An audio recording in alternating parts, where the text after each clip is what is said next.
I'm Dr. Sarah Olivo. And I'm Dr. Liz Seidler, and this is I'm Fine, Everything's Fine, College Edition.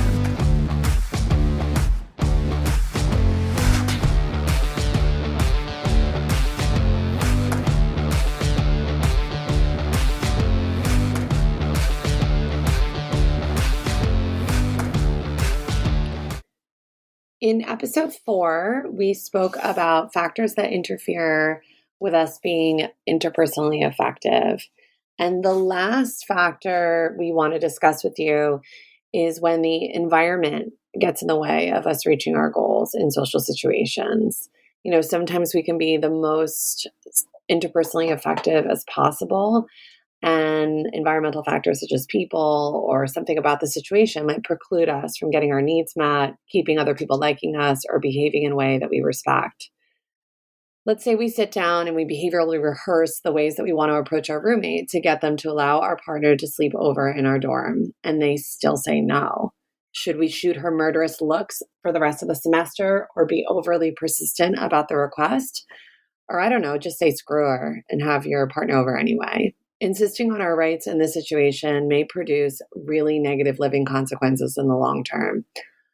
Or let's say that we desperately want to get into a specific fraternity or sorority, and despite rushing in the fall and the spring, we're not successful. People simply may have a number of reasons for not liking us.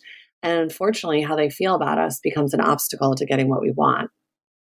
Now you'll hear from a college student who shares her story about the environment being too powerful and getting in the way of her being successful during the semester with her interactions with a professor. Was there ever a time where the environment was too powerful at college? Maybe there was like an imbalance in the relationship, or it was an authority figure and you had a hard time asserting your needs? Yes, my gosh, there was an anatomy and physiology class that I had, and it was like, I don't know why I even chose this professor, because he literally wrote his notes on a chalkboard. And Chalkboards still exist? Yeah, I know. I was like, I purposely actually chose him because the prior class, or the last AMP 1 from the semester before, she had notes on a slide and everything on PowerPoints. And I was like, oh, this is not going to force me to write down notes and remember stuff. So then I chose him.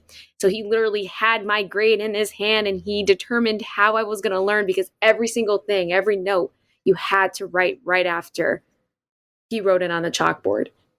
So I thought that putting myself in a position like that, or in a situation like that, would force me to write it down. But it actually put me in like a nightmare where I was like, I am like stuck here and I'm not going to learn anything. And I messed up because now I'm coming late to class. So basically these, feelings of negative feelings towards myself, and feeling like I'm not worthy of the class, or I'm not worthy of like whatever I'm going to learn here, because I know already I'm not going to do well. Like, I already failed the first test. Like, what makes me think I'm going to do better anymore in this class? So it's kind of like these feelings of like the rejection, or the feelings of failure. As a perfectionist, even myself, was kind of like, it really put me in a dark place.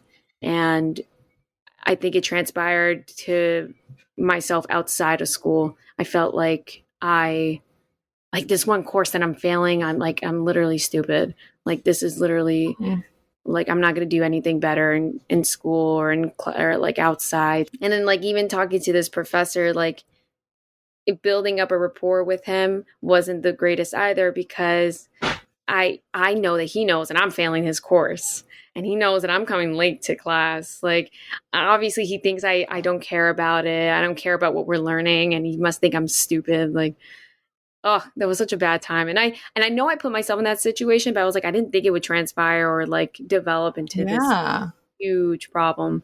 It's such a good example that I think teaching styles of certain professors and their grading style, their willingness to even establish a good rapport with a student is so variable and unpredictable. When you've tried every solution to solving your problem, we're left with a couple of options. We could focus on how unfair things are, and this will likely result in more frustration, anger, jealousy, and misery. Or we can practice acceptance and focus on being effective in the situation. So how do we practice effectiveness? The first step is to notice that you aren't being effective. Look out for your judgmental thinking. Do you notice you're thinking this isn't fair, someone should act a certain way, you should be getting what you want? Do you see signs of ineffectiveness in your body? Are you tense? Are your fists clenched? Your eyebrows furrowed?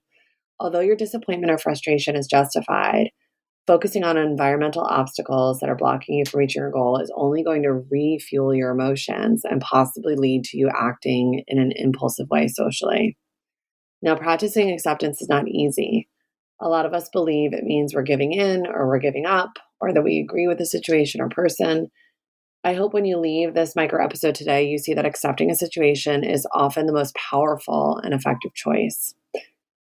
So the first step in practicing being effective is to accept that we don't have control over the situation, despite how frustrating that is.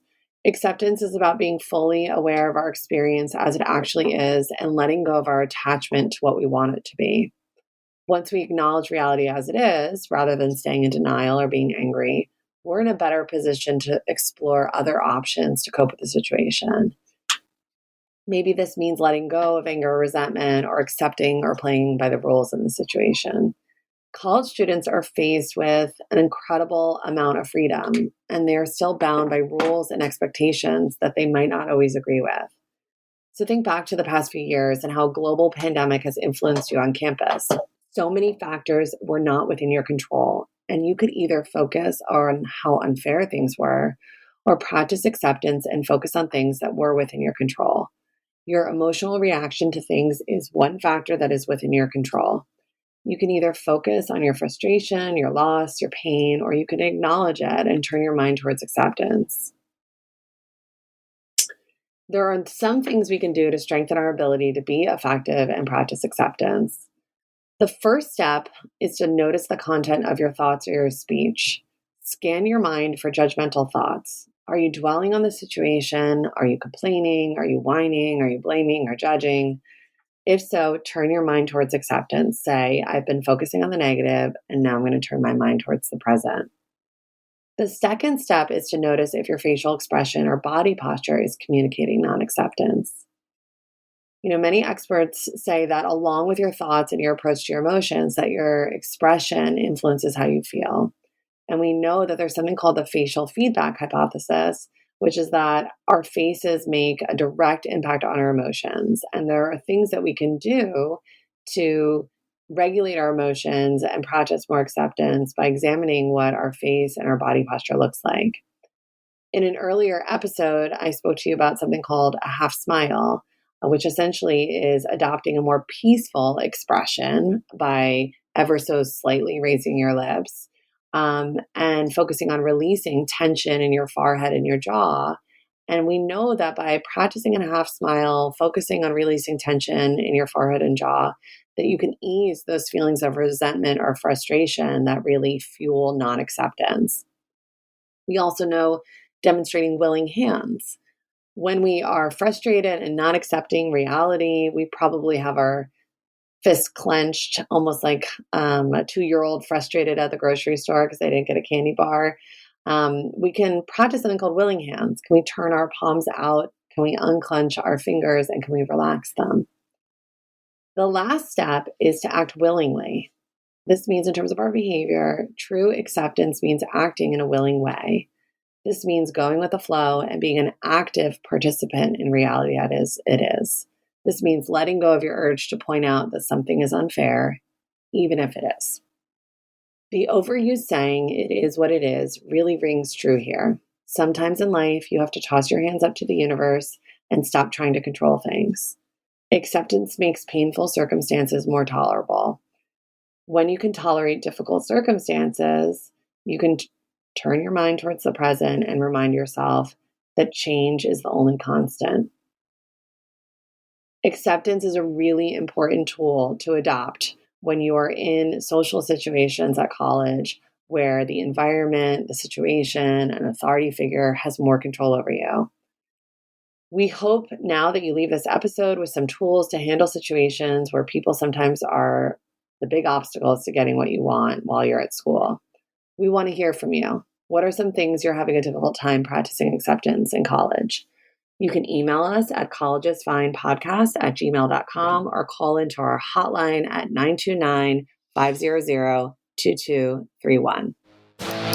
Thank you to our guests for sharing their stories. This podcast is for college students, and we want input by college students.